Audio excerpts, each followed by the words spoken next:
Hey everyone, it's Ride 1940 here. Today we're taking a look at Sea Power Naval Combat in the Missile Age, and we're going to discuss UNREPs, so Underway Replenishment. Now, we don't have this in the game just yet, but we do have UNREP ships, and it's certainly going to be a thing in the dynamic campaign. We're going to have a way to get fuel and stores over to the ships as they're out to sea, and this is kind of how NATO navies and the U.S. Navy in particular get around and don't have to pull into port all the time.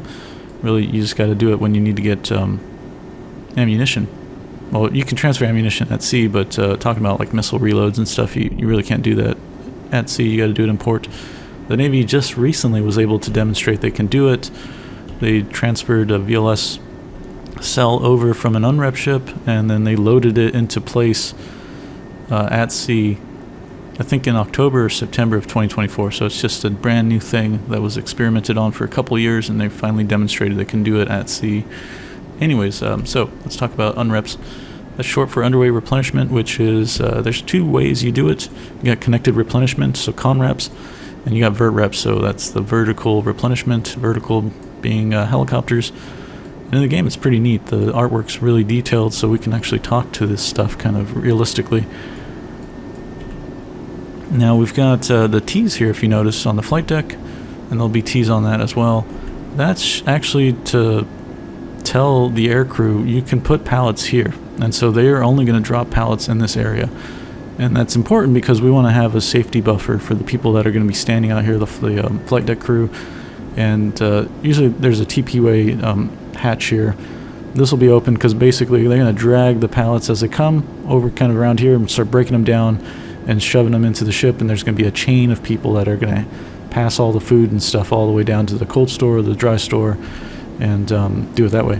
So we can also do connected replenishments. We don't have, I don't think there's any Pelican hook stuff modeled. A lot of times if you look at warships, they'll have like white things on the bulkhead, and that's basically where the tension stuff would be hooking into, and we'll talk about that some more.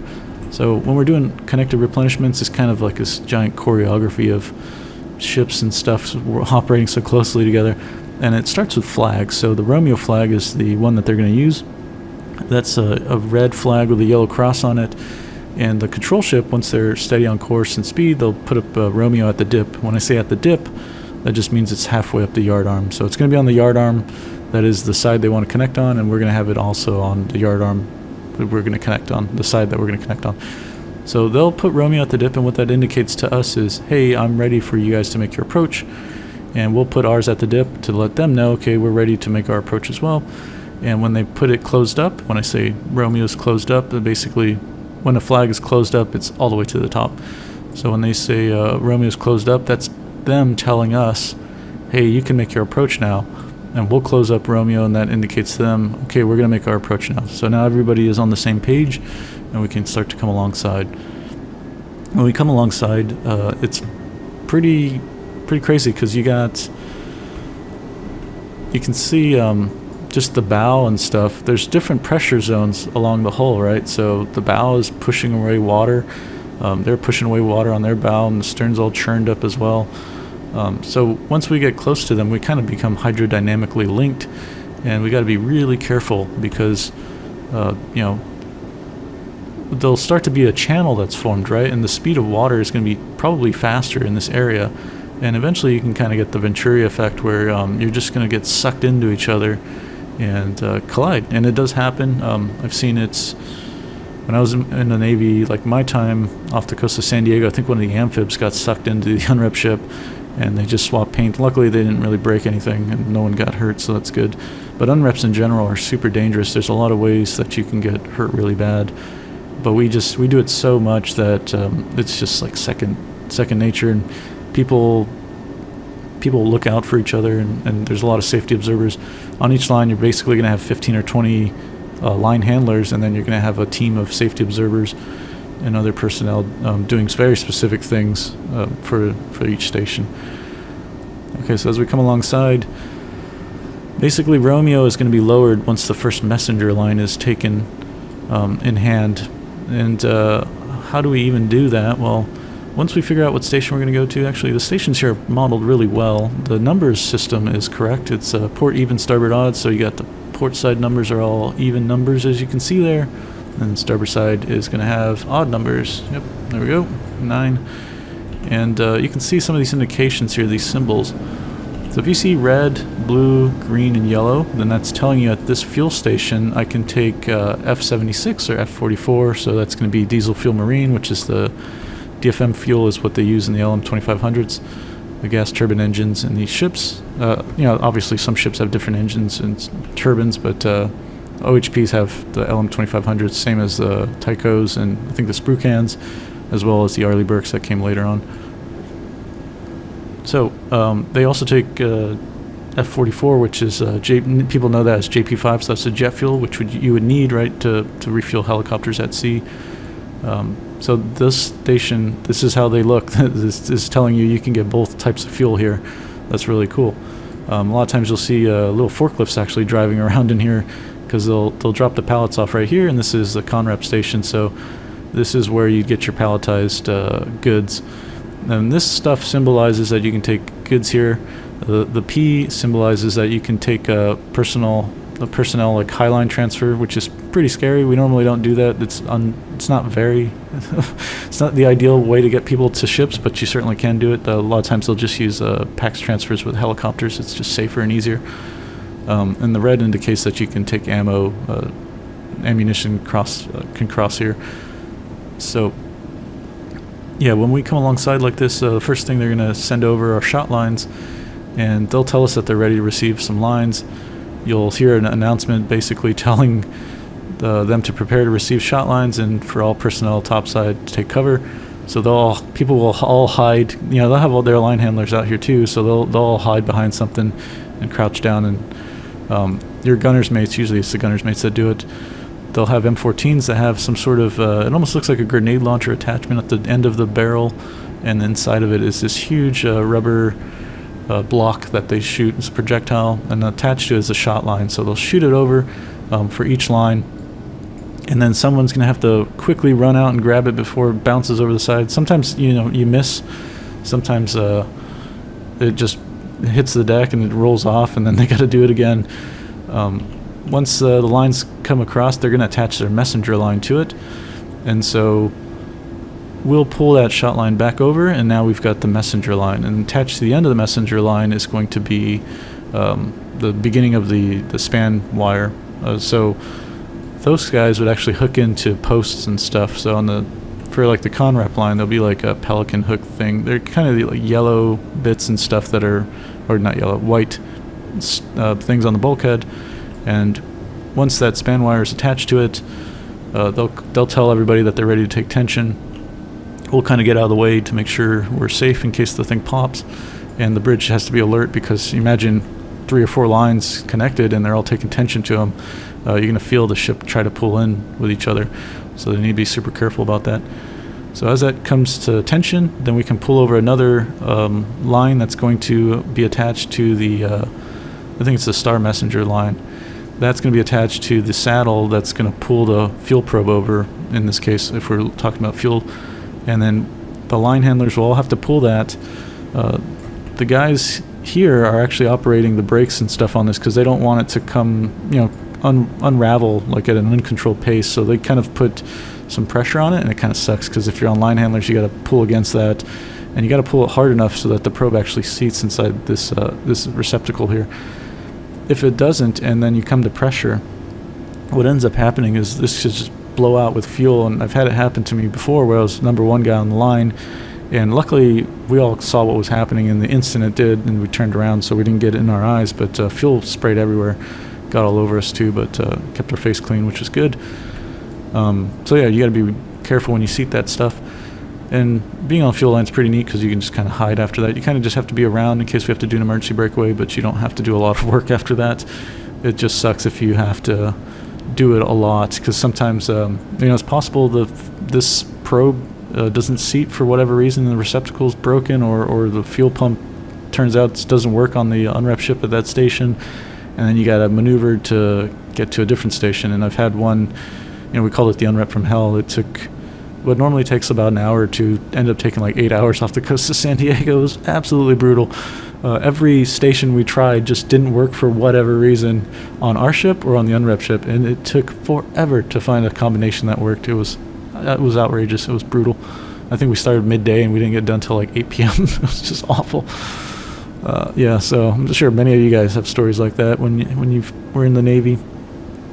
So we got, imagine we're connected here. You just see how hard it is just to keep station. Actually, kind of driving the ship in this game is difficult because it's doing it by telegraph orders, so you've got like 1/3 or 2/3. But actually on the OHPs, I think they were the first ones that did kind of like it almost looks like a hands-on throttle lever, and I think it's one of the first ships that did that, where the bridge can actually just throttle whatever they want for speed, and so it kind of makes it easier to drive the ship.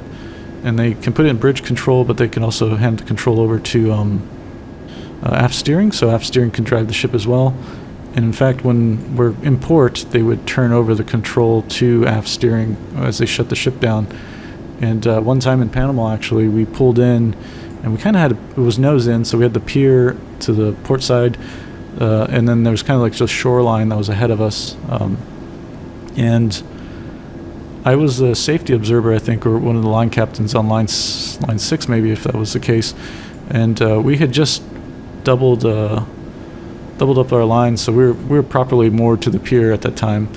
You've got some cross lines, and then you've got I think it's like a spring line on the bow and the stern, and so you're not going to move, right?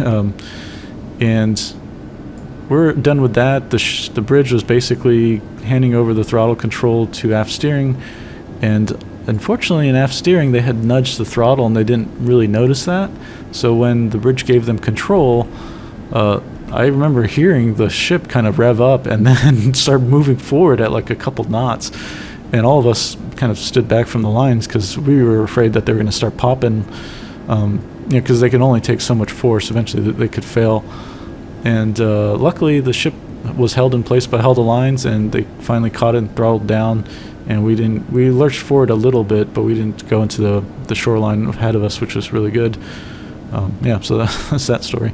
That was pretty gnarly. Sometimes the lines pop and they kind of make this, you can see the vibration and them start shaking, and sometimes they might whine and then they just snap, and you gotta be super careful. You don't want to get hit by something like that. Okay, so we're alongside, take our fuel and stores and stuff like that. Eventually you can break away.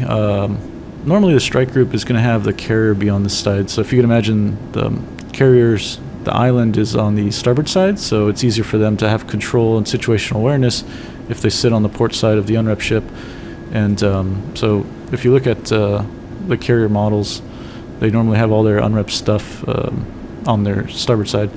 And so the rest of the strike group would just be passing through. There'd be like a conga line is what we called it, of just ships waiting their turn, and then they'd come alongside. I'm doing a terrible job driving as I talk here, but yeah, they'd start refueling and getting stores, and then when they're done, you kind of just speed up a little bit, like 3 to 5 knots, and kind of slowly drift a couple degrees over until you clear it, and then the next guy comes up. And there's also emergency breakaway. I can demonstrate that. That's most of the times if you're doing UNREP, you do an emergency breakaway just to, if you're not with the carrier, just to get away really quickly. And it's just fun when you're on line handlers. You can really see the acceleration your ship has against an UNREP ship. And what that is they'll blow a couple whistles, and there's procedures that are normally on a big placard on the ship somewhere. On the UNREP ship, it's kind of like the standard, and they tell you exactly what you're supposed to do. So they say, okay, I'm going to cease pumping. You're going to unseat the probe or whatever. You're going to throw over all these lines, and then they're going to pull them in. So we would just disconnect our lines and basically just chuck them in the water, and then the ship is going to we'd pay it out back towards them as fast as possible, and eventually we throw it in the water, and then they kind of reel it all in. And then the fun part is that you just basically go full power and you clear the ship. See if we can do that here. Go flank speed, and then you just start to. You do a hard turn, but you don't do it this close. I'm just doing this because I'm pretty close to the ship right now. Anyways, oh, we can clip it. Ooh, just scared it. Yeah, so yeah, that's why you don't do that. But yeah, you speed up and then you do a hard turn. It's really fun because you can imagine being topside right now while you're rolling over on the side like that, going full power. That's a lot of fun. Yeah. A funny story about that. We were in the Gulf of Thailand, and there's a lot of fishermen around. And we're unrepping with the carrier. So the carrier's on the port side. The whole strike group is on the starboard side. I think we were like the second or third in line. I was on the Arleigh Burke class destroyer, and a few ships were already done. But anyways, in front of us there was just a ton of like fishing boats, and they would all get out of the way because they kind of saw what was happening. We're at restricted maneuvering because we're connected together, and it's a bunch of ships. So it's like a big carrier, big unrep ship, and then us. And one like fishing boat wouldn't get out of the way, and they kept hailing him or trying to contact him, and he just wasn't responding. So they, ships have, it's just not like, even on a small ship, we have a lot of different crew members from all walks of life. So they, some people have, ethnic backgrounds or family backgrounds of, they can speak Thai or Cambodian or Laotian and Vietnamese or whatever. And so even on small ships, you have the ability to talk in the local language. In the Navy, I think you get paid like extra money if you can pass a language course to prove that, and then you can just be kind of like an ad hoc interpreter when we're in different areas. And so they're trying to hail this guy in all these different languages. He's not responding, and he just doesn't move. So eventually we have to call away an emergency breakaway, and so we pulled off, the carrier broke away, and then the UNREP ship had to move out of the way, and we basically sailed like 120 or 130,000 tons around this one little tiny fishing boat because he didn't get out of the way. And I never knew if like he just was ignorant to what was going on or if he was like asleep or something. But yeah, it was pretty amazing that the whole strike group had to basically sail around him. And then of course we had to reconnect, which just made the UNREP take much longer than it needed to be. So yeah, that's that story. If you guys got any crazy UNREP stories, let me know. I love hearing about it. It's just actually, there was one more. We were doing an UNREP off of Guam. I really remembered this one because we just pulled out and it was pissing rain. It was just overcast and wet, so we're all soaked. And a lot of us were just like, well, we're going to do an UNREP in the rain, so we're just not going to change or dry off or anything. And we had to do an UNREP right outside of pulling out, and then it was in the evening, so it started to get really dark. And I remember being out there on the fuel line, and it was on the Arleigh Burke class, and it was on the fuel line on the missile deck. And I remember looking out on the horizon, kind of on the, I think it was the port side, and it was just super dark. There's dark, but then there's super dark, and when you see super dark, you know that that's like a rain squall or a cloud or something. And you could feel the temperature change as the rain squall comes closer to you. Like you'll feel the air just get cooler. And so I can see the super dark mass, and I was like, okay, we're just going to get pissed on again. So we just get covered in rain. It's so thick, the rain is so thick that I remember when we got the lines across, going through some of the rain squalls, it was wild because we were connected to the UNREP ship, and I couldn't see the UNREP ship. I could just see the orange glow of the lights from them through the rain. Couldn't see any of the structure or anything. And basically like the last 50 feet, I could see the hose come through the rain and the fog. And I was like, man, this is pretty wild, because this is at nighttime, so it's completely dark. You can see just the glow of the ship, and that was it. You couldn't see anything beyond that. I remember thinking to myself, like, this is so dangerous. If one of the guys goes in, you're not going to find him. We just had like a little glow stick on our bodies, so you hope that somebody sees it, but the odds are they're not going to. Luckily, everyone was safe. In fact, it was so dangerous that right after the UNREP, they did a man overboard drill, basically, because that's a true head count of everybody. Like, you have to muster, and you need to be able to provide definitive answer that you've got everybody on board, and so everyone's on board and safe. So that was good, but that was about the most dangerous it's ever been for me. Aside from getting fuel doused on me, that was not fun, but I'm happy it didn't get in my eyes. So yeah, if you have any crazy stories like that, like leave them in the comments below. I love to hear about stuff like that. It's just It's such a unique experience to see this in real life happening, and I kind of hope that we can see it in the game world, but I can understand if we don't ever see it in the game world. It's just it would just be like one of those nice to haves. And imagine having an opposed UNREP where, you know, subs are just waiting for you to shoot torpedoes at you while you're connected. You have to do a breakaway and start prosecuting the subs. But yeah, if you have any questions or comments, leave them down below, and I'll catch you on the next one. Bye.